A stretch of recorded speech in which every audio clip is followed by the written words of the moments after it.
وہ شخص وہاں نیا آیا تھا اور بہت کم گھر سے باہر نکلتا تھا۔ محلے میں کسی سے اس کا میل جول نہیں تھا۔ چند لوگوں نے کہا کہ وہ شکل و صورت سے اچھا آدمی نہیں لگتا۔ میں نے ایک اے ایس آئی کو اس شخص کی چھان بین پر مامور کر دیا اور ایک حوالدار کو منظور احمد کے قصبے روانہ کر دیا۔ یہ بات جاننے کے بعد کہ منظور احمد مقتولہ ممتاز کا پڑوسی تھا، میرے ذہن میں اس کی پوزیشن خاصی مشکوک ہو گئی تھی۔ واضح طور پر وہ بہت کچھ چھپا رہا تھا۔ شام کے وقت منظور کا باپ دو رشتہ داروں کے ہمراہ تھانے پہنچ گیا۔ وہ بوڑھا آدمی تھا اور اس کا نام چراغ دین تھا۔ ملک صاحب، میں اپنے بیٹے کو بڑی اچھی طرح جانتا ہوں۔ یہ کارروائی اس نے نہیں کی، ہمارا پورا محلہ اس کی شرافت کی گواہی دے سکتا ہے۔ میں ضمانتی ساتھ لے کر آیا ہوں، آپ کی بڑی مہربانی ہوگی، میرے بیٹے کو رہا کر دیں۔ اس کی ماں اور بہنوں کی حالت بہت خراب ہے۔ جب سے اس کے زخمی ہونے کی خبر ملی ہے، تب سے اس کی ماں نے کچھ نہیں کھایا۔ چراغ دین، تمہارا بیٹا موقع سے فرار ہوتے ہوئے گرفتار کیا گیا ہے، میں نے کہا۔ دوسری بات یہ ہے کہ اس نے بہت ہی غلط بیانی سے کام لیا ہے۔ جب تک ہماری تفتیش مکمل نہیں ہو جاتی، ہم اسے چھوڑ نہیں سکتے۔ ہر باپ اپنے بیٹے کو شریف اور بے گناہ سمجھتا ہے۔ جناب، آپ اس سے میرے سامنے پوچھ گچھ کریں، میرے سامنے وہ کوئی بات نہیں چھپا سکتا۔ مجھے خیال آیا ہو سکتا ہے کہ منظور اکیلا نہ ہو۔ کوئی عجب نہیں کہ جس شخص کو تنویر نے دیوار پھاندتے دیکھا تھا وہ منظور کا ساتھی ہو اور اصل کام اسی نے کیا ہو۔ چراغ دین، تمہارے بیٹے سے تو میں بعد میں سوال و جواب کروں گا۔ پہلے تم یہ بتاؤ کہ منظور کے ساتھ جو شخص یہاں آیا تھا اس کا نام کیا ہے؟ اس نے لمحہ بھر کے لیے سوچا، پھر بولا، سچ پوچھیں تو مجھے اس کے کاموں کا زیادہ علم نہیں ہے۔ یہ آج کل نوکری کی تلاش میں مارا مارا پھرتا ہے، مجھے نہیں پتا یہ اکیلا ادھر آیا تھا یا اس کے ساتھ کوئی تھا بھی۔ اگر اس کے ساتھ کوئی تھا تو اس کا پتہ چل جائے گا، یہ بات چھپی ہوئی نہیں رہ سکتی۔ میں نے ایک اور اندازہ لگایا اور اس سے پوچھا، میں نے سنا ہے کہ تم لوگوں نے منظور کے لیے ممتاز کا رشتہ مانگا تھا۔ اس نے قدرے تامل کرتے ہوئے کہا، آپ نے سچ سنا ہے، رشتہ ہم نے ضرور مانگا تھا، مگر کوئی ہیر رانجھے والا معاملہ نہیں تھا۔ گھر والی کو لڑکی پسند تھی، وہی ایک دفعہ رشتہ مانگنے گئی تھی۔ لڑکی کی ماں نے کہا کہ وہ لوگ کسی کو زبان دے چکے ہیں، اس لیے ہم دوبارہ نہیں گئے۔ ویسے ہمارے ان لوگوں سے بڑے اچھے تعلقات ہیں، کوئی ایسی ویسی بات نہیں ہے۔ میں نے اسے باہر بھیج دیا اور منظور کو اپنے کمرے میں بلایا۔ وہ ایک سپاہی کے سہارے چلتا ہوا کمرے میں آیا اور کرسی کے ساتھ ٹیک لگا کر کھڑا ہو گیا۔ میں نے دیکھا زخم کی وجہ سے اس کا پیر سوج گیا تھا اور چہرے پر ہوائیاں اڑ رہی تھیں۔ جناب، اگر اجازت ہو تو نیچے بیٹھ جاؤں؟ اس نے کہا۔ کھڑے ہونے سے ٹانگ میں تکلیف ہوتی ہے۔ دیکھنے میں وہ بہت سیدھا نظر آتا تھا۔ میں نے اسے کرسی پر بیٹھنے کی اجازت دے دی۔ وہ جھجکتا ہوا کرسی پر بیٹھ گیا۔ منظور احمد، تمہارا باپ باہر آیا بیٹھا ہے، میں نے کہا۔ اس کی زبانی مجھے ساری باتیں معلوم ہو گئی ہیں۔ سب سے پہلے تم مجھے یہ بتاؤ کہ تمہارے ساتھی کا کیا نام ہے اور اس کا ٹھکانہ کہاں ہے؟ جناب، میرا کوئی ساتھی نہیں ہے، میں اکیلا ہی تھا۔ مجھے ایک واقف کار نے بتایا ہے کہ تم ممتاز سے محبت کرتے تھے اور اس سے شادی کرنا چاہتے تھے۔ اس نے عاجزی سے کہا، حضور، محبت تو نہیں تھی، صرف پسند کرتا تھا۔ میری ماں رشتہ مانگنے گئی تھی پر بات نہیں بنی۔ تم نے یہ بات مجھے پہلے کیوں نہیں بتائی؟ میں نے ڈانٹتے ہوئے پوچھا۔ حضور، ڈر کی وجہ سے نہیں بتائی۔ حوالدار نے ٹھیک ہی کہا تھا کہ تم آرام سے منہ نہیں کھولو گے، ہمیں تم پر کافی محنت کرنی پڑے گی۔ حضور، اب جھوٹ نہیں بولوں گا، آپ جو پوچھیں گے اس کا سچ سچ جواب دوں گا۔ میں بہت کمزور آدمی ہوں، اگر آپ نے مجھے مارا تو میرا دم نکل جائے گا۔ میں بالکل بے گناہ ہوں حضور، ہم لوگ ایسی باتیں سننے کے عادی ہوتے ہیں۔ ہر مجرم یہی کہتا ہے کہ وہ بے گناہ ہے۔ مجھے معلوم ہوا ہے کہ تم دوپہر کے وقت بھی اور رات کو بھی ممتاز سے ملنے گئے تھے۔ میں تفصیل سے ساری بات جاننا چاہتا ہوں، اور یاد رکھو، میں جھوٹ بولنے والوں سے نرمی نہیں کیا کرتا۔ اس نے اقرار کیا کہ وہ واقعی ممتاز سے ملنے گیا تھا، لیکن ساتھ ہی یہ کہا کہ وہ صرف سلام کرنے گیا تھا۔ اس وقت دن کے 11 بجے تھے۔ اسے یہ اندازہ نہیں تھا کہ اس وقت گھر میں کوئی مرد نہیں ہوگا۔ دستک کے جواب میں ممتاز نے دروازہ کھولا اور اسے دیکھ کر تھوڑی سی حیران ہوئی۔ باجی، میں اپنے کام سے ادھر آیا تھا، منظور نے کہا، سوچا آپ کو سلام کرتا چلوں۔ آپ خیریت سے تو ہیں نا؟ ہاں، اللہ کا شکر ہے، میں بالکل خیریت سے ہوں۔ منور تو اس وقت دفتر گئے ہوئے ہیں، میرے سسر بھی گھر میں نہیں ہیں، ورنہ میں آپ کو ضرور اندر بٹھاتی۔ کوئی بات نہیں، میں صرف سلام کرنے آیا تھا۔ اگر آپ نے اپنے گھر کوئی پیغام دینا ہو یا کوئی چیز بھجوانا ہو تو مجھے دے دیں، میں رات کو واپس چلا جاؤں گا۔ منظور نے کہا کہ یہ بات سن کر ممتاز سوچ میں پڑ گئی، پھر بولی میں کچھ چیزیں گھر بھجوانا چاہتی ہوں، آپ ایسا کریں کہ 1 گھنٹے کے بعد آ جائیں، میں گٹھری تیار کر رکھوں گی مگر کسی سے اس بات کا ذکر نہ کرنا، آپ گٹھری بنا کر رکھ چھوڑیں، میں رات کو لے جاؤں گا، میرا کوئی ٹھکانہ تو ہے نہیں، سارا دن کہاں گٹھری اٹھائے پھروں گا۔ منظور نے کہا تو ممتاز ایک بار پھر سوچ میں پڑ گئی، قدرے توقف کے بعد اس نے کہا دراصل میں اپنے سسرال والوں کو ان چیزوں کے بارے میں نہیں بتانا چاہتی، اگر آپ رات کو آئیں تو پھر 9:30 بجے آئیں اور پچھلے دروازے سے آئیں، میں باورچی خانے میں آپ کا انتظار کروں گی، 9 بجے سب لوگ سو جاتے ہیں، آپ آہستہ سے دروازہ کھٹکھٹائیں، میں خاموشی سے گٹری آپ کے حوالے کر دوں گی۔ منظور نے بتایا کہ جب اس کی جیب کٹ گئی تو اس کے دل میں ممتاز سے کچھ پیسے ادھار لینے کا خیال آیا، لیکن پھر اس کی غیرت نے یہ بات گوارا نہ کی اور وہ فلم دیکھ کر سیدھا ریلوے اسٹیشن پہنچا۔ وہاں ٹرین نکل چکی تھی، وہ کچھ دیر پلیٹ فارم پر پریشان پھرتا رہا۔ اس دوران میں اسے یہ خیال آیا کہ ممتاز اس کا انتظار کر رہی ہوگی اور ہو سکتا ہے کہ وہ کچھ پیسے گھر بھیجنا چاہتی ہو۔ اس نے سوچا کہ وہ ان پیسوں ہی سے بس کا ٹکٹ خرید لے گا اور گھر پہنچ کر رقم پوری کر دے گا۔ اس خیال کے تحت وہ ممتاز کی گلی میں پہنچا اور پچھلے دروازے پر ہلکی سی دستک دی۔ اندر سے کوئی جواب تو نہ ملا مگر دستک دینے سے دروازہ کھل گیا۔ باورچی خانہ بالکل سامنے تھا، اسے دروازے کے سامنے ایک ہیولا سا دکھائی دیا۔ وہ یہ سوچ کر اندر چلا گیا کہ غالباً وہ ممتاز ہے، جو تاریکی میں کھڑی اس کا انتظار کر رہی ہے، لیکن وہ ہیولا غائب ہو گیا۔ منظور باورچی خانے کے دروازے میں رک کر تاریکی میں دیکھنے کی کوشش کرنے لگا۔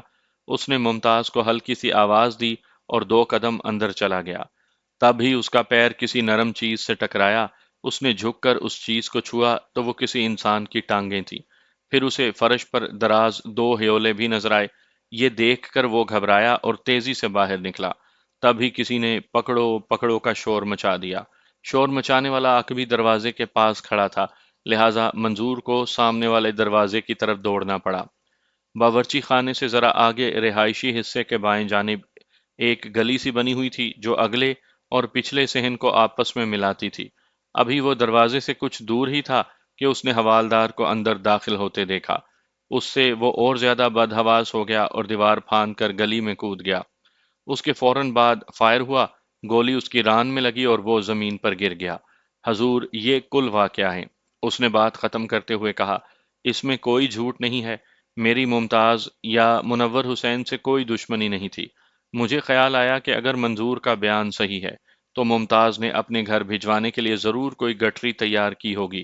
بہت ممکن ہے کہ وہ گٹری باورچی خانے میں ہی موجود ہو۔ ایک بات بتا دوں کہ لاشیں اٹھوانے کے بعد میں نے باورچی خانہ سیل کروا دیا تھا اور ایک سپاہی ہر وقت وہاں پہرے کے لیے موجود رہتا تھا۔ یہ خیال آتے ہی میں نے منظور کو حوالات میں بھجوا دیا اور اے ایس آئی کے ہمراہ منور حسین کے گھر پہنچ گیا۔ اے ایس آئی نے باورچی خانے کا تالا کھولا اور ہم اندر داخل ہو کر ادھر ادھر دیکھنے لگے۔ فرش پر پھیلا ہوا خون خشک ہو چکا تھا اور کمرے میں عجیب سی بساند پھیلی ہوئی تھی۔ جیسا کہ میں پہلے بتا چکا ہوں، وہ خاصا کشادہ باورچی خانہ تھا۔ اس میں برتن اور باورچی خانے کی ضرورت کے سامان کے علاوہ اناج کی چند بوریاں، 3 4 کنستر اور پانی کا ڈرم بھی رکھا تھا۔ ڈرم کے پاس کھرا بنا ہوا تھا جس میں گندے برتن پڑے تھے۔ سرسری معائنے کے بعد میں نے باریکی سے تلاشی لینا شروع کی۔ چند منٹ کے بعد دروازے کے قریب رکھے ہوئے ایک خالی کنستر سے چھوٹی سی گٹری برآمد ہوئی۔ میں نے اسے کھول کر دیکھا، اس میں چند سلے سلے کپڑے تھے جن کے درمیان زیورات کے 3 ڈبے رکھے تھے۔ سب سے اوپر والے ڈبے میں زیور کے علاوہ ایک رکا بھی تھا جس کا مضمون یہ تھا، پیاری امی السلام علیکم، آج کل میں بہت پریشان ہوں۔ اس شخص نے مزید آگے بڑھنا شروع کر دیا ہے۔ وہ چاہتا ہے کہ میں اس سے روزانہ ملتی رہوں۔ میرے لیے یہ بات بہت مشکل ہے، آخر میں کب تک اپنے شوہر کو دھوکہ دیتی رہوں گی؟ میں نہیں جاتی تو وہ بڑی دلیری سے گھر میں گھس آتا ہے۔ اس وقت یا تو گھر میں کوئی نہیں ہوتا یا سب سو رہے ہوتے ہیں۔ یہ مصیبت ٹلتی نظر نہیں آتی۔ منور کو جس دن اس بات کا پتہ چلا اسی دن قیامت آ جائے گی۔ پتہ نہیں کیا ہونے والا ہے۔ منظور کے ہاتھ اپنا زیور اور 500 روپے بھجوا رہی ہوں۔ اگر مجھے کچھ ہو گیا تو یہ زیور شہناز کے کام آ جائے گا، کسی کو اس بات کا پتہ نہ چلے۔ آپ کی غمزدہ بیٹی ممتاز۔ میں نے خط جیب میں رکھ لیا اور گٹری کو جوں کا توں بند کر کے باہر آ گیا۔ مجھے معلوم تھا کہ گھر میں ممتاز کے ماں باپ اور رشتہ دار بھی آئے ہوئے تھے۔ باہر نکل کر میں نے مقتول منور کے باپ اکبر حسین سے کہا کہ میں ممتاز کی ماں سے علیحدگی میں بات کرنا چاہتا ہوں۔ اس نے میرے ہاتھ میں پکڑی ہوئی گٹھری کے بارے میں جاننا چاہا۔ میں نے جواب دیا کہ میں گٹھری کے بارے میں ہی ممتاز کی ماں سے بات کرنا چاہتا ہوں۔ اس نے مجھے بیٹھک میں بٹھایا اور ممتاز کی ماں کو میرے پاس چھوڑ کر واپس چلا گیا۔ اس کا نام ولایت بیگم تھا اور وہ 45-46 سال کی خوش شکل عورت تھی۔ مزاج کی تیز معلوم ہوتی تھی، اس کے چہرے پر سوگواری پائی جاتی تھی۔ میں نے اپنا تعارف کروایا اور گٹھری اس کے سامنے رکھ دی۔ اس گٹھری میں کیا ہے؟ اس نے پوچھا۔ میں نے کہا کھول کر دیکھ لیں اور پہچاننے کی کوشش کریں کہ یہ چیزیں کس کی ہیں۔ اس نے گٹھری کھولی اور جلدی جلدی ایک ایک چیز دیکھنے لگی۔ چیزیں دیکھ کر اس کے چہرے کی رنگت بدل گئی، بولی یہ تو میری ممتاز کی چیزیں ہیں، یہ زیور بھی اسی کا ہے، یہ گٹھری آپ کو کہاں سے ملی؟ اگر میں آپ سے کہوں کہ آپ کی بیٹی گھر سے بھاگنے کی تیاری کر رہی تھی تو کیا آپ میری بات مان لیں گی؟ ہرگز نہیں، اس نے تیزی سے کہا، میری ممتاز ایسی نہیں تھی۔ یہ بتائیں کہ کیا ممتاز کو کسی شخص سے کسی قسم کا خطرہ تھا؟ تھانے دار صاحب، میری ممتاز بہت نیک اور سیدھی سادی تھی۔ اس نے کبھی کسی کے ساتھ کوئی برائی نہیں کی تھی۔ اس کا نہ کوئی دشمن تھا اور نہ ہی اسے کسی سے خطرہ تھا۔ اور دوسری بات یہ کہ مجھے ایسے سوالات بالکل پسند نہیں ہیں۔ آپ ہم لوگوں کو پریشان کرنے کے بجائے قاتل کا کھوج لگائیں، اصل قاتل کو تلاش کریں۔ وہ ایک ماں کے خیالات تھے۔ ہر ماں یہی چاہتی ہے کہ مرنے کے بعد اس کی اولاد کی نیک نامی ہو اور اس کی برائیوں پر پردہ پڑا رہے۔ میں نے ممتاز کا خط نکال کر ولایت بیگم کی طرف بڑھایا۔ یہ آپ کی بیٹی کا خط ہے، یہ اس نے مرنے سے کچھ دیر پہلے لکھا تھا۔ اس نے خط میرے ہاتھ سے لے لیا اور اسے پوری توجہ سے پڑھنے لگی۔ خط کے مضمون سے یہ بات ظاہر ہوتی تھی کہ ممتاز منور پر بہت اعتماد کرتی تھی اور اسے اس کی ایمانداری کے بارے میں کہہ رہی تھی۔ لیکن جو بات مجھے شک میں ڈالتی تھی وہ یہ تھی کہ ممتاز جن 500 روپیوں کا ذکر کر رہی تھی ان کا کوئی سراغ نہیں ملا تھا۔ اس زمانے میں 500 روپے ایک بڑی رقم تھی۔ ان دنوں سونا 50 روپے تولا تھا۔ 500 روپے میں 10 تولے سے زیادہ سونا خریدا جا سکتا تھا۔ آج کل 10 تولے سونے کی قیمت 30 لاکھ روپے بنتی ہے۔ کیا منظور نے 500 روپے کی خاطر میاں بیوی کو مار دیا تھا؟ لیکن یہاں بھی وہی مسئلہ تھا۔ رقم منظور کے پاس سے برآمد نہیں ہوئی تھی۔ غالباً اس نے دوڑتے وقت رقم کہیں گرا دی تھی۔ یہ خط آپ کو کہاں سے ملا؟ ولایت بیگم نے پوچھا۔ یہ خط اس گٹھری میں تھا اور یہ گٹھری باورچی خانے میں ایک کنستر سے برآمد ہوئی ہے، میں نے کہا۔ اس خط سے آپ کو اندازہ ہو گیا ہوگا کہ آپ کی بیٹی کسی خطرے میں گھری ہوئی تھی اور اسی خطرے کی وجہ سے اپنے شوہر سے دھوکہ کر رہی تھی۔ آپ مجھے اس شخص کا نام بتائیں جس کا اس خط میں ذکر کیا گیا ہے۔ مجھے ایسی کوئی بات معلوم نہیں ہے ولایت بیگم۔ اگر آپ میرے ساتھ تعاون نہیں کریں گی تو میں آپ کی بیٹی کے قاتل کو قانون کے حوالے نہیں کر سکوں گا۔ تھانے دار صاحب، قاتل گرفتار ہو یا نہ ہو، میں نہیں چاہتی کہ موت کے بعد میری بیٹی کی نیک نامی پر کوئی حرف آئے۔ اس نے خط طے کر کے اپنے پاس رکھ لیا۔ اور اس وجہ سے آپ مجھے اس شخص کا نام بتانے پر تیار نہیں جس کا آپ کی بیٹی نے اس خط میں ذکر کیا ہے۔ اس دنیا میں شیطانوں کی کوئی کمی نہیں ہے، لیکن میں آپ سے صاف کہتی ہوں کہ مجھے اس شخص کا نام معلوم نہیں ہے۔ میں آپ سے ایک گزارش یہ کرنا چاہتی ہوں کہ آپ اس خط کا کہیں ذکر نہ کریں۔ آپ کی بڑی مہربانی ہوگی۔ میں نے اس کی بات کو نظر انداز کرتے ہوئے پوچھا، منظور کے بارے میں آپ کی کیا رائے ہے؟ میں نے سنا ہے کہ اس کی ماں نے اس کے لیے ممتاز کا رشتہ مانگا تھا۔ میں نے منظور میں آج تک کوئی برائی نہیں دیکھی۔ ہمارے ساتھ اس کا رویہ ہمیشہ اچھا رہا۔ رشتے تو کئی لڑکوں کے آئے تھے، منظور کا رشتہ بھی آیا تھا، لیکن ہمارے انکار سے کسی کے دل میں کوئی رنجش نہیں تھی۔ پھر انسان تو انسان ہی ہوتا ہے، اس کے دل میں کسی وقت بھی برائی آ سکتی ہے۔ اگر منظور نے کوئی برائی کی ہے تو اس کا پتہ چلانا آپ کا کام ہے۔ وہ عورت کوئی تعاون کرنے پر تیار نہیں تھی۔ میں اس کے ساتھ سخت رویہ اختیار نہیں کر سکتا تھا، لہٰذا میں نے گٹھری اس کے حوالے کی اور وہاں سے رخصت ہو گیا۔ جس حوالدار کو میں نے منظور کے بارے میں چھان بین کرنے بھیجا تھا وہ 2 روز کے بعد واپس آیا اور ایک دلچسپ کہانی بھی ساتھ لایا۔ یہ کہانی اسے منظور اور ممتاز کے 1.5-2 درجن محلے داروں کی زبانی معلوم ہوئی۔ اس کہانی کو میں اپنے الفاظ میں آپ کے سامنے پیش کرتا ہوں۔ یہ اپنی جگہ پر ایک الگ اور مکمل کہانی ہے، لیکن یہاں یہ کہانی دوہرے قتل کی تفتیش کے درمیان میں پھنس گئی ہے، ورنہ یہ کبھی منظر عام پر نہ آتی۔ حوالدار نے بتایا کہ کچھ عرصہ قبل ممتاز کے قصبے میں رفیق عرف فیقے کے نام کا موچی بہت مشہور ہوا تھا۔ اس نے مذکورہ قصبے میں ڈکیتی کی کئی پے در پے وارداتوں سے زبردست خوف و ہراس پھیلایا ہوا تھا۔ اس کے گروہ میں کل 3 یا 4 آدمی تھے۔ اصل منصوبہ بندی فیقہ موچی کرتا تھا۔ یہ شخص اتنی ذہانت اور چابک دستی سے واردات کرتا تھا کہ سارے حفاظتی انتظامات دھرے رہ جاتے۔ یہ صرف دولت مندوں کو لوٹتا تھا، اور اس کی وارداتوں کا نمایاں پہلو یہ تھا کہ اس نے نہ تو کبھی کسی آدمی کو قتل کیا تھا اور نہ ہی کسی کو زخمی۔ واردات یہ ہمیشہ اسلحے کے ساتھ کرتا تھا، مگر منصوبہ بندی ایسی زبردست کرتا تھا کہ گولی چلانے کی نوبت نہیں آتی تھی۔ پولیس ایک بار بھی اس پر ہاتھ ڈالنے میں کامیاب نہیں ہوئی تھی۔ واردات کے بعد یہ ایسے غائب ہو جاتا تھا کہ جیسے دھواں ہوا میں تحلیل ہو جاتا ہے۔ پولیس کے پاس نہ تو اس کا کوئی ریکارڈ تھا اور نہ ہی انہیں اس کا حلیہ معلوم تھا۔ واردات کے دوران یہ نقلی داڑھی مونچھیں استعمال کرتا تھا اور انہیں ایسے بے ڈھنگے پن سے لگاتا تھا کہ ان کا نقلی ہونا دور سے نظر آ جاتا تھا۔ اکثر لوگوں نے یہ خیال ظاہر کیا کہ وہ نقلی داڑھی مونچھیں بطور نقاب کے استعمال کرتا تھا، اور دوسرا مقصد اس کا غالباً اپنی دہشت پھیلانا تھا۔ لوگوں کا خیال تھا کہ غالباً اس کی شکل اتنی خوفناک نہیں تھی جتنی ایک ڈاکو کی ہونی چاہیے۔ ایک رات فیقہ موچی اپنے 2 ساتھیوں کے ہمراہ ممتاز کے گھر میں ڈکیتی کی نیت سے گھس آیا۔ اس وقت تقریباً گھر میں 7 افراد تھے، جن میں 4 عورتیں، ایک بچہ اور 2 مرد تھے۔ فیقے نے ان سب افراد کو ایک کمرے میں اکٹھا کر لیا اور خود ان کی نگرانی کرنے لگا۔ اس کے ہاتھ میں رائفل تھی اور ہولسٹر میں ریوالور لگا ہوا تھا۔ اس کے 2 ساتھی اطمینان کے ساتھ قیمتی سامان اکٹھا کرنے لگے۔ ممتاز کے باپ بہادر علی نے بعد میں پولیس کو بتایا کہ فیقے موچی کے چہرے پر کسی قسم کی گھبراہٹ یا عجلت نہیں پائی جاتی تھی۔ یوں معلوم ہوتا تھا جیسے وہ اپنے گھر میں ہو۔ ہم آپ لوگوں کو کوئی تکلیف نہیں پہنچانا چاہتے، اس نے شستہ لہجے میں کہا۔ صرف تھوڑا سا مال لینے آئے ہیں اور مال لے کر واپس چلے جائیں گے۔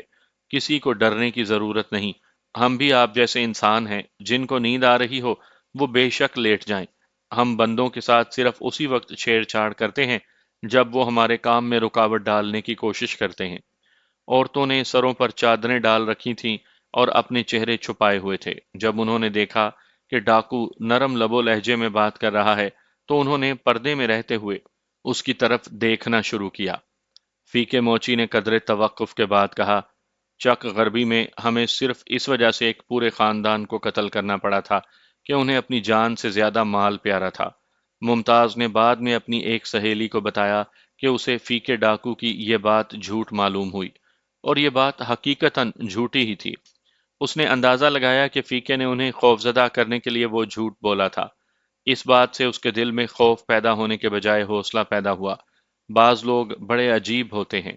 فیقہ موچی بات جاری رکھتے ہوئے بولا، یہ نہیں سوچتے کہ جان زیادہ قیمتی ہوتی ہے، جس کی جان گئی اس کا مال بھی گیا۔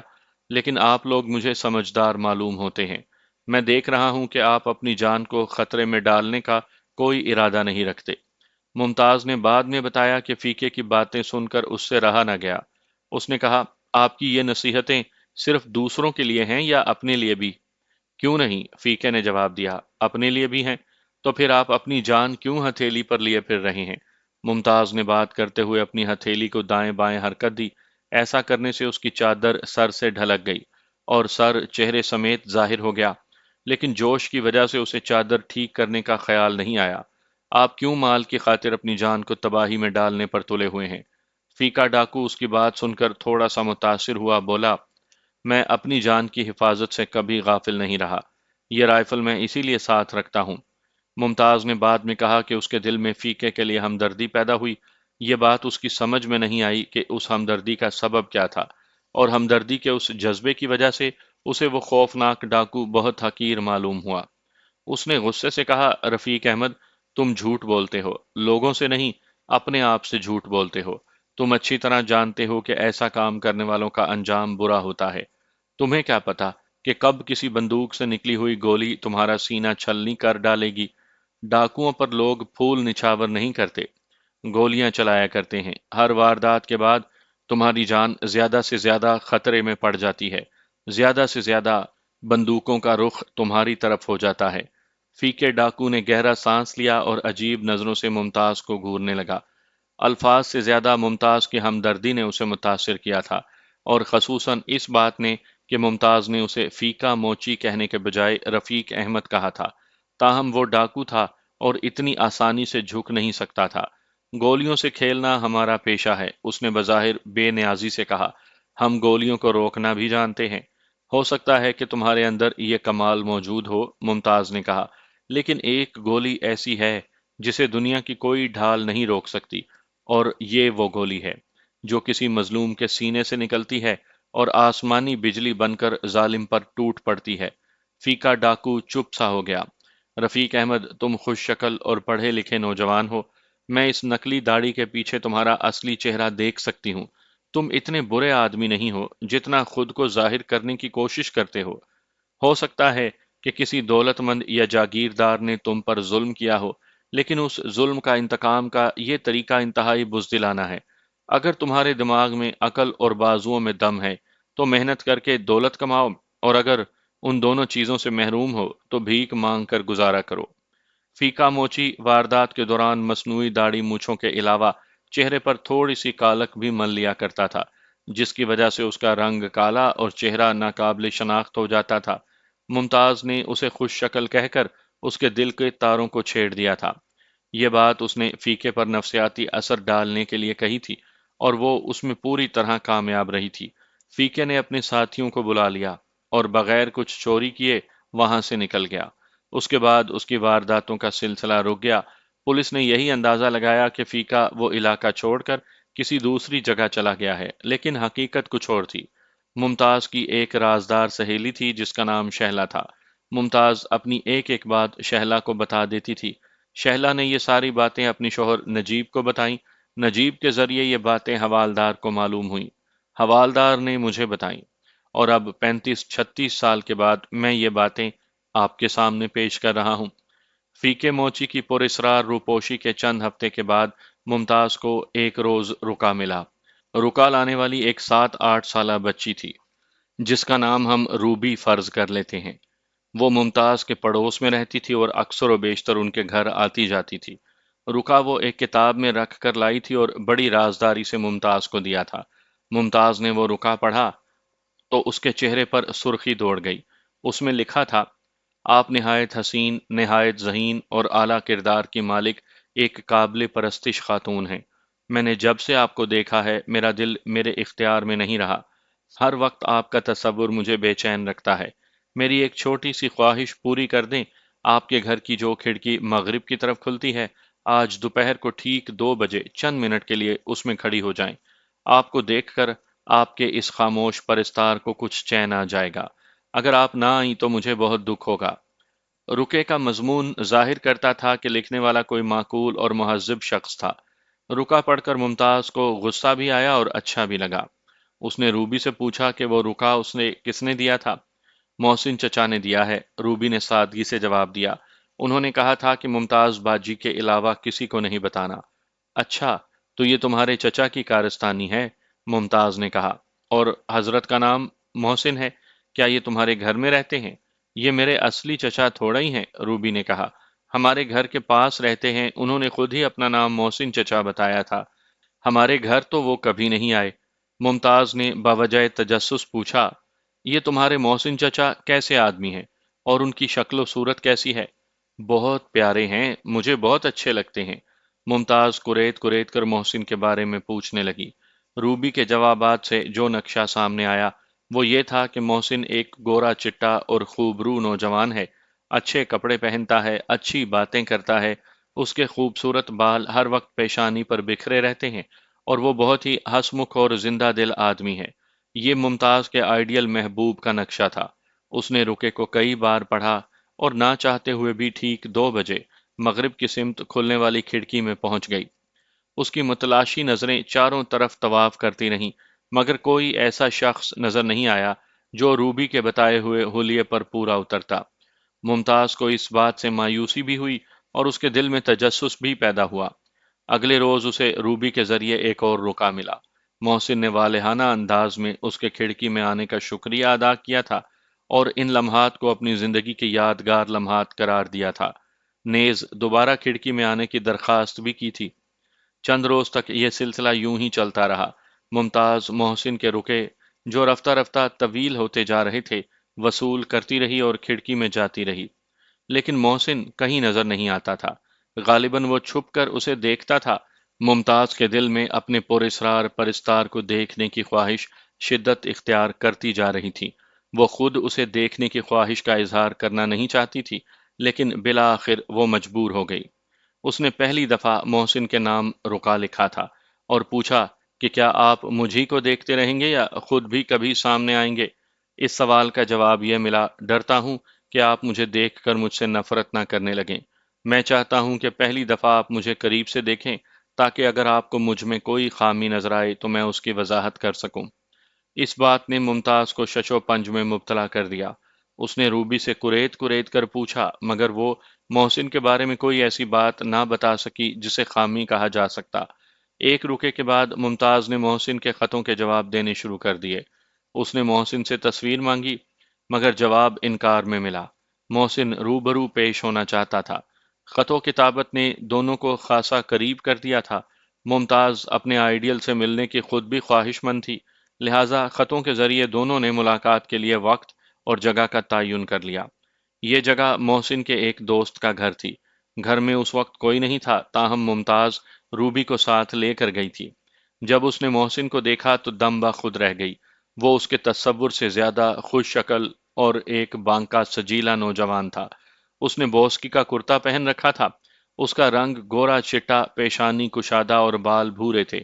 اس نے جھکی ہوئی نظروں سے ممتاز کو سلام کیا اور سر جھکا کر اس کے سامنے بیٹھ گیا۔ صورتحال ممتاز کے اندازے سے بالکل الٹ تھی۔ وہ گھر سے روانہ ہوتے وقت خاصی نروس تھی اور سوچ رہی تھی کہ وہ کس طرح ایک غیر مرد کی نظروں کا مقابلہ کرے گی اور کس طرح اس سے باتیں کرے گی، مگر وہ مرد تو اس کے تصور سے بھی زیادہ شرمیلا تھا۔ وہ دونوں ہاتھ گھٹنوں میں دبائے اور آنکھیں نیچی کیے یوں اس کے سامنے بیٹھا تھا جیسے کوئی پجاری دیوی کی مورتی کے سامنے بیٹھا ہو۔ ممتاز کچھ دیر تک اس کے بولنے کا انتظار کرتی رہی، پھر بولی: کیا ہم یوں ہی چپ بیٹھے رہیں گے؟ نہیں، محسن کے منہ سے باریک سی آواز نکلی۔ تو پھر کوئی بات کریں؟ آپ بات کریں، میں سنتا ہوں، محسن نے کہا۔ آواز اتنی مدھم تھی کہ ممتاز کو آگے جھکنا پڑا۔ آپ تو لڑکیوں کی طرح شرما رہے ہیں۔ جی، محسن کے ہونٹوں پر شرمیلی سی مسکراہٹ نمودار ہو گئی۔ میں آپ کا مجرم ہوں۔ ممتاز کو اس کی آواز کچھ مانوس سی معلوم ہوئی۔ مجرم تو آپ واقعی ہیں۔ آپ کے اس شرمیلے پن نے مجھے گھر سے نکلنے پر مجبور کر دیا ہے۔ کیا سزا دی جائے آپ کو؟ محسن نے دونوں ہاتھ آگے کر دیے اور بولا: مجھے ہمیشہ کے لیے قید کر لیں، یہی میری سزا ہے۔ تب ہی ممتاز نے اس کی آواز پہچان لی اور اس پر حیرتوں کے پہاڑ ٹوٹ پڑے۔ وہ شخص جو آنکھیں نیچی کیے اس کے سامنے بیٹھا تھا، وہ در حقیقت فیکا موچی تھا، وہ مشہور ڈاکو جس کی دہشت سے پورا قصبہ کانپتا تھا۔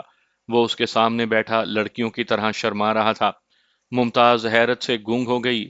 کئی لمحوں تک اس کے منہ سے کوئی آواز نہیں نکل سکی۔ محسن عرف فیکا موچی سمجھ گیا کہ ممتاز نے اسے پہچان لیا ہے۔ میں جانتا تھا کہ آپ مجھے پہچان لیں گی، اس نے کہا۔ وہ اسی طرح آنکھیں نیچی کیے بیٹھا تھا۔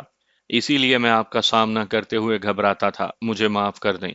تمہاری یہ تبدیلی میری سمجھ سے باہر ہے، ممتاز نے ایک طویل توقف کے بعد کہا۔ کہیں تم نے مجھے دھوکہ دینے کے لیے تو یہ بہروپ نہیں بھرا؟ تم فیکے موچی ہو نا؟ ہاں، یہ میرا ہی نام ہے۔ میں نے وقتی ضرورت کے تحت یہ نام اختیار کیا تھا۔ میرا اصلی نام محسن رفیق ہے۔ لیکن کیوں؟ ممتاز نے جاننا چاہا۔ تم یہ سب کچھ کیوں کرتے ہو؟ تم دیکھنے میں تو شریف آدمی لگتے ہو۔ میں نے جو کیا وہ میری جہالت تھی، لیکن میں اپنی مظلومیت کی کہانی آپ کے سامنے بیان نہیں کروں گا، کیونکہ اس ظلم کی وجہ سے جو راستہ میں نے اختیار کیا وہ برا تھا۔ میں آپ کا شکر گزار ہوں کہ آپ نے میری آنکھیں کھول دیں۔ اس کے چہرے پر عاجزی اور شرمیلے پن کے سوا کچھ نہیں تھا۔ اس بات نے ممتاز کو بہت متاثر کیا کہ پورے قصبے میں دہشت پھیلانے والا ڈاکو نہ صرف یہ کہ اس کی پرستش کرتا تھا، بلکہ اس کے سامنے آنکھیں اٹھا کر بات نہیں کر رہا تھا۔ پھر وہ شکل و صورت اور قد و قامت کے لحاظ سے ایک مثالی نوجوان تھا۔ اس کا رکھ رکھاؤ اور رویہ بھی مہذب لوگوں جیسا تھا۔ اس نے ممتاز کے ایک سوال کا جواب دیتے ہوئے بغیر کسی حجاب کے اس بات کا اعتراف کیا کہ ایک پشت قبل ان کے خاندان کے بعض لوگ جوتے گانٹ کر گزر بسر کرتے تھے۔ اس نسبت سے اس نے خود ہی اپنے نام کے ساتھ لفظ موچی لگا دیا تھا۔ اس کی ایک وجہ یہ بھی تھی کہ وہ پولیس کو اپنے بارے میں غلط فہمی میں مبتلا کرنا چاہتا تھا۔ اس کی یہ چال خاصی کامیاب ثابت ہو رہی تھی۔ پولیس نے اس کی تلاش میں آس پاس کے علاقوں میں رہنے والے موچی خاندانوں کو کھنگال مارا تھا۔ قصہ مختصر یہ کہ ممتاز کو بھی اس سے محبت ہو گئی۔ کچھ عرصے تک دونوں میں چوری چھپے خط و کتابت چلتی رہی۔ محسن نے ممتاز کو کئی قسم کے تحائف بھی دیے۔ یہ بات چھپی ہوئی نہیں رہ سکتی تھی۔ ممتاز کی ماں ولایت بیگم کو بیٹی کی پراسرار سرگرمیوں کی وجہ سے شبہ ہوا۔ اس نے ممتاز سے سختی سے باز پرس کی۔ ممتاز نے محسن کے بارے میں سب کچھ بتا دیا۔ ولایت بیگم کے پیروں تلے سے زمین نکل گئی۔ اس کی بیٹی ایک ڈاکو کی محبت میں گرفتار ہو چکی تھی۔ اگر دنیا کو یہ بات معلوم ہو گئی تو کیا ہوگا؟ ممتاز نے ماں کی منت کی کہ وہ ایک بار محسن سے مل لے، پھر اس کے بارے میں جو چاہے فیصلہ کرے۔ تم پاگل ہو گئی ہو، ولایت بیگم نے غصے سے کہا۔ تمہارا دماغ خراب ہو گیا ہے۔ میں اس کالے چور کی شکل دیکھنا بھی پسند نہیں کرتی۔ اس جنگلی کو دیکھ کر میں ضرور بے ہوش ہو جاؤں گی۔ ایسے خونخوار شخص سے خدا بچائے۔ لیکن ممتاز نے محسن کی تعریفوں کے پل باندھ دیے اور اپنی ماں کو اس سے ملنے پر مجبور کر دیا۔ ولایت بیگم نے کہا کہ وہ پردے میں رہ کر اس ڈاکو سے بات کرے گی اور 5 منٹ سے زیادہ وقت نہیں دے گی۔ محسن اور فیکے موچی کو صبح کے 10 بجے گھر بلایا گیا۔ اس وقت گھر کے مرد اپنے کاموں پر گئے ہوئے تھے۔ ولایت بیگم نے جب ایک خونخوار کالے چور کے بجائے ایک خوبرو اور بانکے سجیلے نوجوان کو بیٹھک میں داخل ہوتے دیکھا تو دنگ رہ گئی۔ اسے یقین نہیں آیا کہ یہ وہی ڈاکو ہے جس کی رنگت سیاہ، چہرے پر جھاڑ جھنکار داڑھی اور ہاتھ میں رائفل تھی۔ بیٹھک میں داخل ہونے والا تو ایک مہذب اور شرمیلا نوجوان تھا۔ وہ کسی پہلو سے فیکا ڈاکو نہیں لگتا تھا۔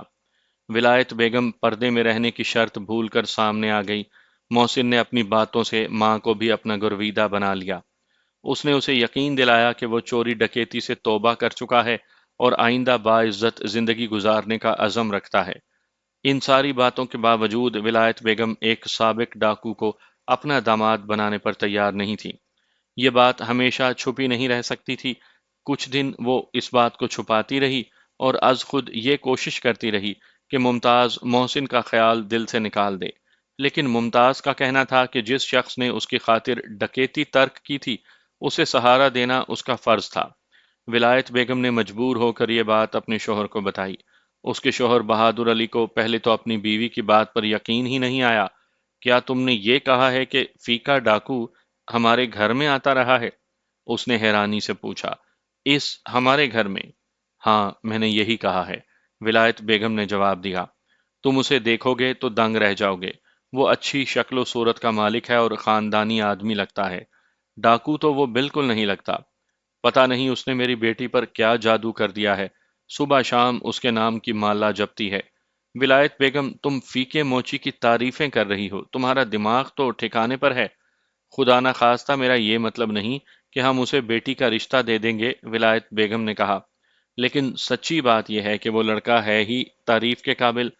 قسم لے لو جو اس نے ایک دفعہ بھی آنکھیں اونچی کر کے میرے سے بات کی ہو۔ ہمیشہ نیچی نظروں سے بات کرتا ہے۔ مجھے تو اس پر ترس آتا ہے۔ اس کے ماں باپ مر چکے ہیں اور کوئی بھائی بہن بھی نہیں۔ جہنم میں جائے ہماری بلا سے۔ آج کے بعد اگر اس نے ہمارے گھر میں قدم رکھا یا ممتاز نے اس سے ملنے کی کوشش کی تو میں تم دونوں کو زندہ نہیں چھوڑوں گا۔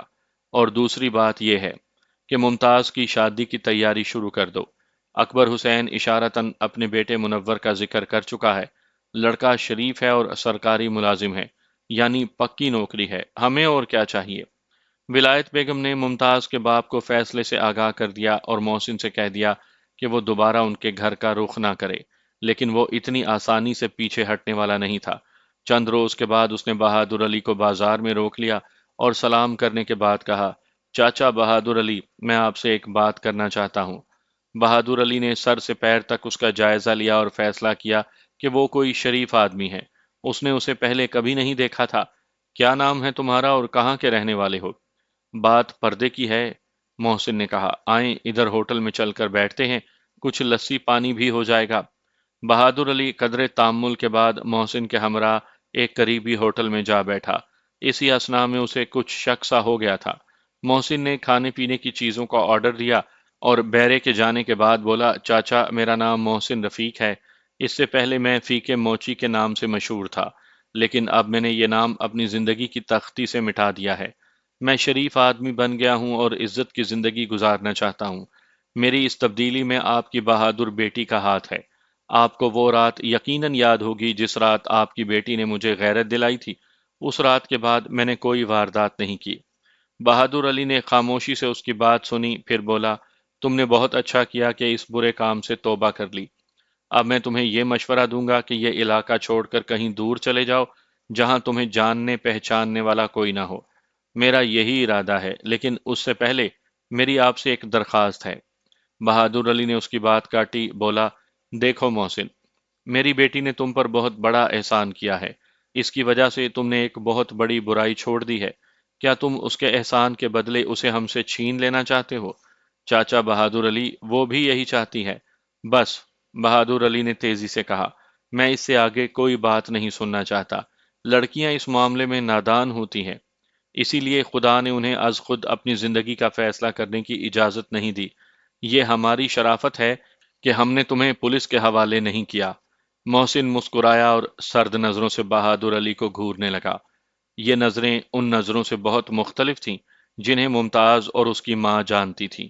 بہادر علی کو وہ نظریں بہت خوفناک معلوم ہوئیں۔ محسن نے بہادر علی کی کلائی پکڑ لی اور بظاہر نرم لہجے میں بولا، چاچا، فیکے موچی پر پولیس ہاتھ نہیں ڈال سکتی۔ اگر یقین نہ آئے تو آؤ ابھی تھانے چلتے ہیں۔ میں کچھ نہیں بولوں گا، آپ پولیس کو جو چاہے کہانی سنائیں، لیکن یہ بات میں ابھی آپ کو بتا دیتا ہوں کہ ان ہاتھوں کے لیے ابھی کوئی ہتھ کڑی نہیں بنی۔ بہادر علی نے محسوس کیا کہ اس نرم گفتار نوجوان کی گرفت لوہے کی طرح مضبوط ہے اور اس کی آنکھیں کسی شیر کی آنکھوں کی طرح سرد اور خوفناک ہیں۔ وہ گھبراہٹ محسوس کرنے لگا۔ دیکھو برخوردار، رشتے اس طرح طے نہیں ہوا کرتے۔ اس معاملے میں میں واقعی اناڑی ہوں، محسن نے کہا۔ آپ میرے بزرگ ہیں، آپ ہی طریقہ بتا دیں۔ دراصل بات یہ ہے کہ میں زبان دے چکا ہوں۔ کوئی فیصلہ کرنے سے پہلے اپنی بیٹی سے ضرور پوچھ لیں، وہ میرے حق میں فیصلہ کر چکی ہے۔ بہادر علی نے دل میں کہا، میں ایک موچی اور ڈاکو سے بیٹی بیانے کے بجائے اسے قتل کر دینا زیادہ بہتر سمجھوں گا۔ میں اپنی بیٹی کو تم سے زیادہ جانتا ہوں، وہ اٹھتے ہوئے بولا۔ اس نے آج تک میری نافرمانی نہیں کی۔ وہ اس شخص کو قبول کرے گی جسے میں پسند کروں گا۔ بات ختم کرتے ہی وہ رخصت ہو گیا۔ اس کے چند ہفتوں کے بعد اس نے ممتاز کو بیاہ کر رخصت کر دیا۔ محسن نے اس اعتبار سے شرافت کا ثبوت دیا کہ شادی میں کوئی رکاوٹ نہیں ڈالی۔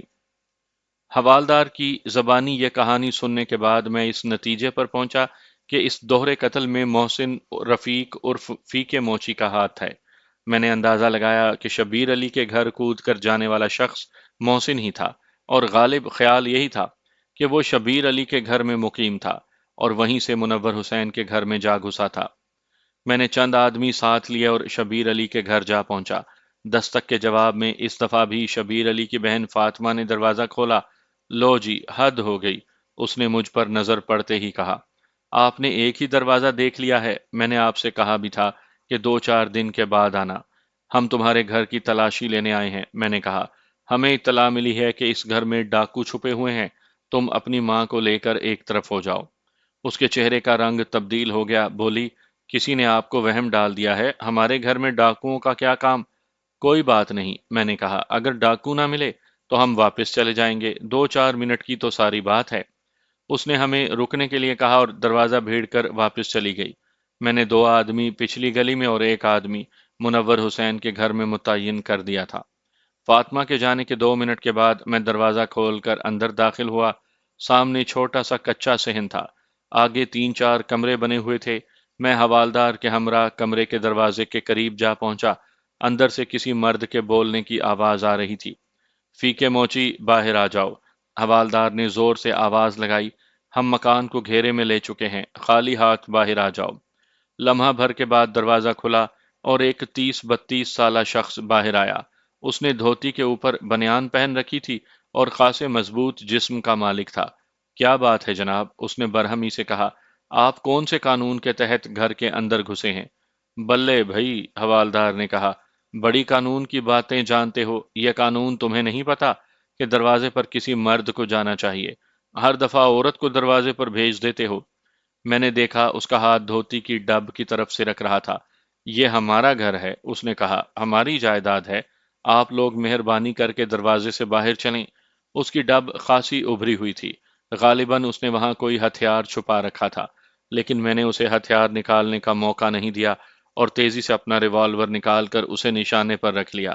ریوالور دیکھ کر اس کے ہونٹوں پر شاطرانہ مسکراہٹ نمودار ہو گئی۔ مسئلہ کیا ہے جناب اعلیٰ؟ اس نے قدرے نرم لہجے میں پوچھا۔ یہاں آپ کس کی تلاش میں آئے ہیں؟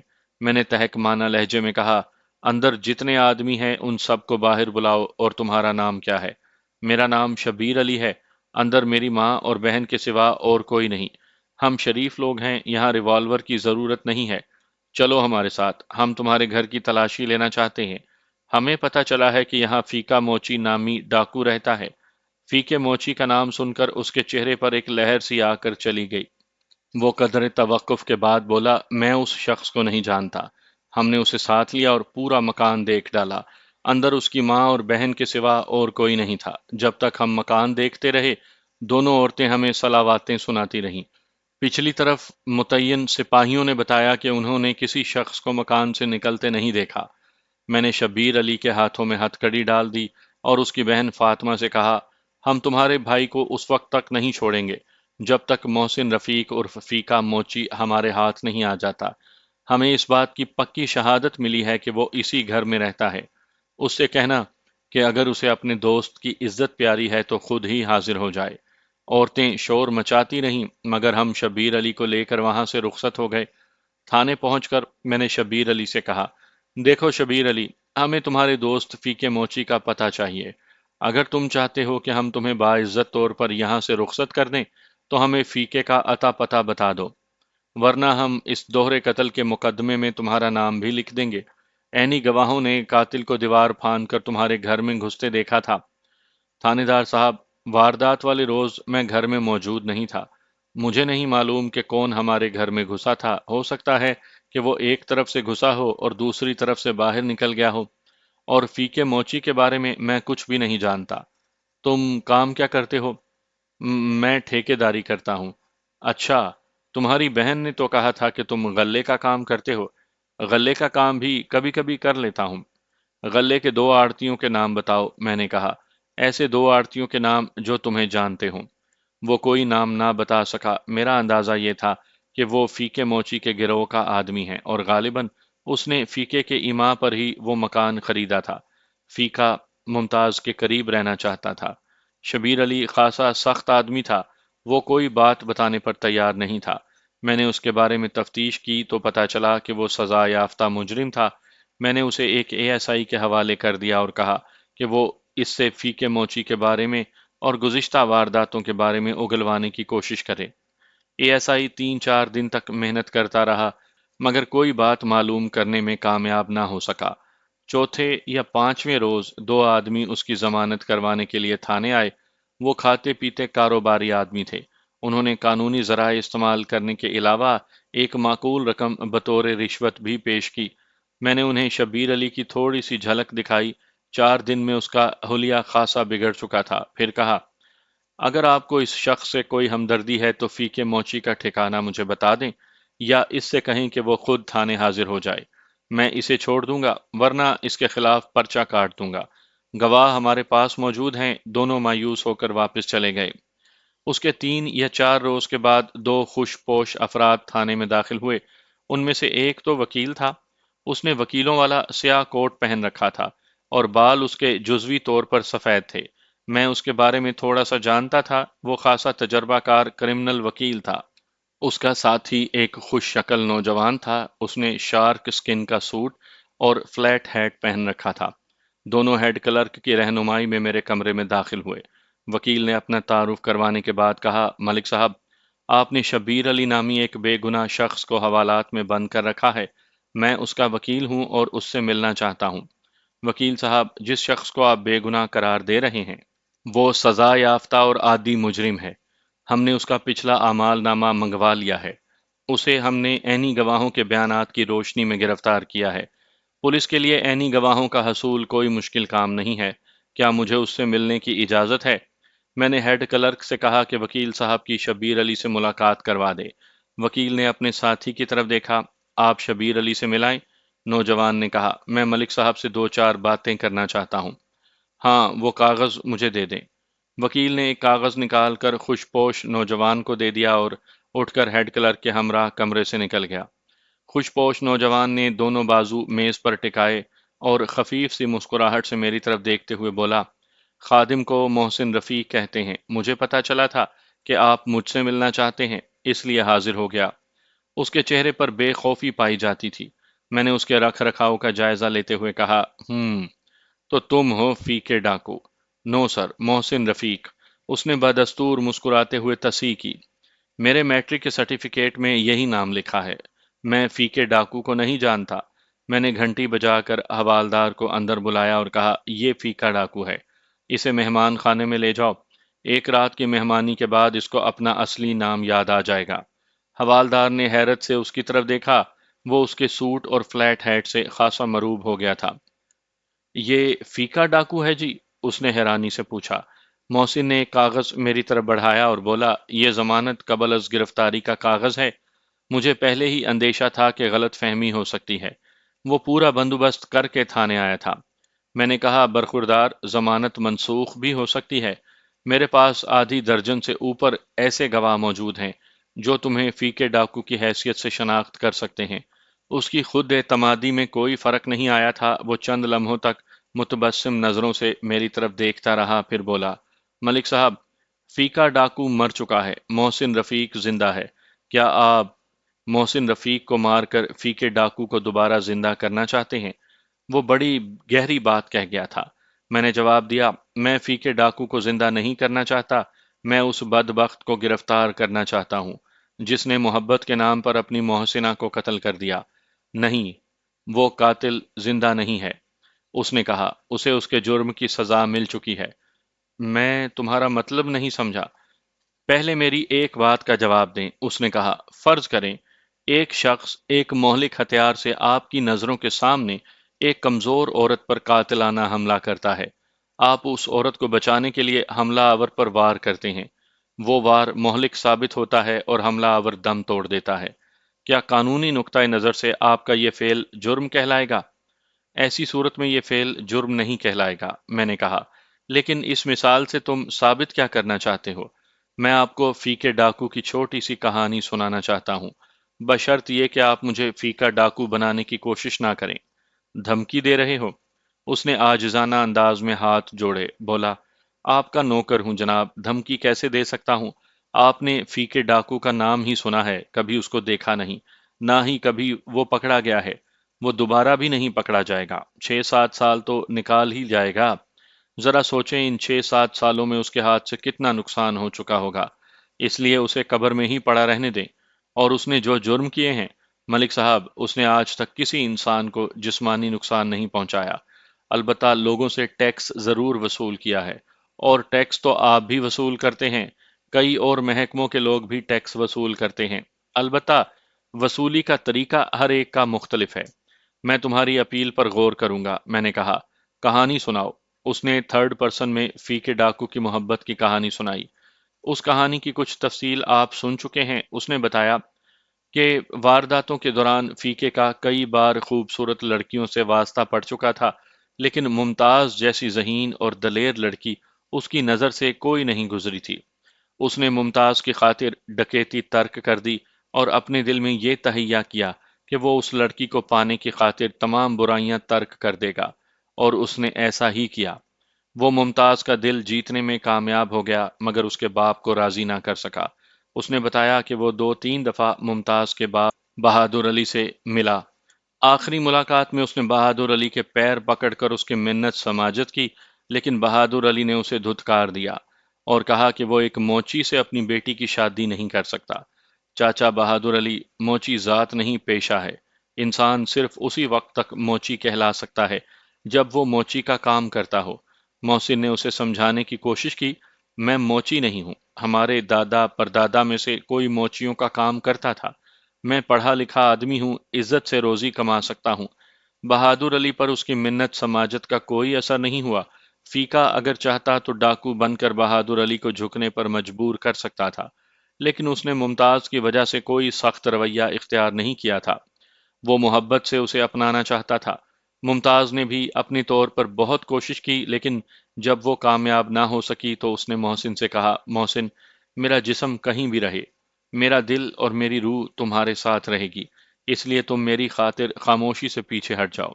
محسن نے ایسا ہی کیا، لیکن وہ ممتاز کا خیال اپنے دل سے نہ نکال سکا۔ بالآخر اس نے منور حسین کے ساتھ والا گھر خرید لیا اور وہاں اپنے دوست شبیر علی کو آباد کر دیا۔ شروع میں اسے صرف ممتاز کے قرب کی خواہش تھی، وہ گاہے بگاہے اس کی ایک جھلک دیکھ لینا چاہتا تھا، لیکن رفتہ رفتہ اس نے باورچی خانے والی کھڑکی کو ممتاز کے رابطے کا ذریعہ بنا لیا۔ جب ممتاز باورچی خانے میں تنہا ہوتی تو وہ کھڑکی میں پہنچ جاتا اور اس سے باتیں شروع کر دیتا۔ ممتاز نے اپنے خط میں لکھا تھا کہ وہ موقع پا کر گھر میں گھس آتا تھا، مگر محسن نے اس بات کا اقرار نہیں کیا۔ نہ جانے دونوں میں سے کون جھوٹا تھا۔ وقوعہ والے روز ممتاز باورچی خانے میں ٹھہر کر منظور کا انتظار کر رہی تھی۔ اس موقع پر بیک وقت تین باتیں ہوئیں۔ پہلی بات یہ ہوئی کہ منظور کی جیب کٹ گئی اور اسے وہاں پہنچنے میں تاخیر ہو گئی۔ محسن نے دیوار کے اوپر سے ممتاز کو تاریک باورچی خانے کے دروازے میں کھڑے دیکھ لیا تھا۔ وہ سمجھا کہ ممتاز اس سے ملنے کے لیے وہاں آئی ہے۔ یہ دوسری بات تھی، اس نے درمیانی کھڑکی پر مخصوص سگنل دیا۔ ممتاز تاریک باورچی خانے میں چلی گئی اور کھڑکی کھول کر محسن سے باتیں کرنے لگی۔ تیسری بات یہ ہوئی کہ اتفاق سے منور حسین کی آنکھ کھل گئی۔ اس نے جب دیکھا کہ اس کی بیوی بستر پر موجود نہیں ہے تو وہ فکر مند ہوا اور اس کی تلاش میں باہر نکلا۔ جب اس نے باورچی خانے سے اپنے بیوی کو کسی مرد کے ساتھ باتیں کرتے سنا تو اس کی آنکھوں میں خون اتر آیا۔ اس نے اندر سے چھری نکالی، دبے پاؤں باورچی خانے میں پہنچا اور ممتاز پر پے در پے وار کرنا شروع کر دیے۔ محسن تیزی سے دیوار پھاند کر ان کے گھر میں داخل ہوا، دیوار کے ساتھ رکھی ہوئی لکڑیوں میں سے ایک لکڑی اٹھائی اور عقب سے جا کر منور حسین کے سر پر دو وار کیے۔ ممتاز پہلے ہی فرش پر گر چکی تھی، منور حسین اس کے اوپر گر گیا، دونوں نے وہیں دم توڑ دیا۔ یہ سب کچھ بہت تیزی سے ہو گیا۔ ممتاز اپنی شوہر کے حملے سے ایسی خوفزدہ ہوئی کہ اس کے منہ سے آواز بھی نہ نکل سکی۔ یہی صورت منور حسین کے ساتھ پیش آئی، اس کے منہ سے بھی کوئی آواز نہیں نکلی تھی۔ اسی لمحے عقبی دروازے پر ہلکی سی دستک سنائی دی، یہ دستک منظور نے دی تھی۔ دستک کی آواز سن کر محسن باورچی خانے کے تاریک گوشے میں چھپ کر کھڑا ہو گیا۔ تھوڑی دیر کے بعد منظور اندر آیا اور لاشوں کو دیکھ کر گھبرا گیا۔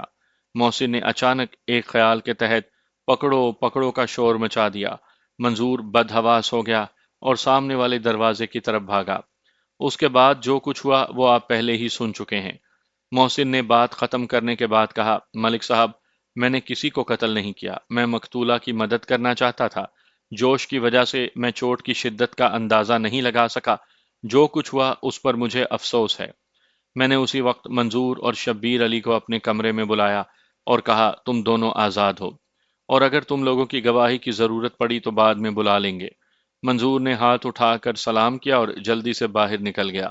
اچانک مجھے ایک بات یاد آئی، میں نے حوالدار کو اس کے پیچھے دوڑایا اور کہا کہ اسے واپس بلائے۔ 2 منٹ کے بعد حوالدار اسے بازو سے پکڑ کر کمرے میں لے آیا۔ وہ بیچارہ ایک بار پھر حواس باختہ نظر آنے لگا۔ میں نے محسن سے کہا، اپنا بٹوا نکالو اور اس نوجوان کو 50 روپے دے دو، اس نے تمہاری وجہ سے بہت تکلیف اٹھائی ہے۔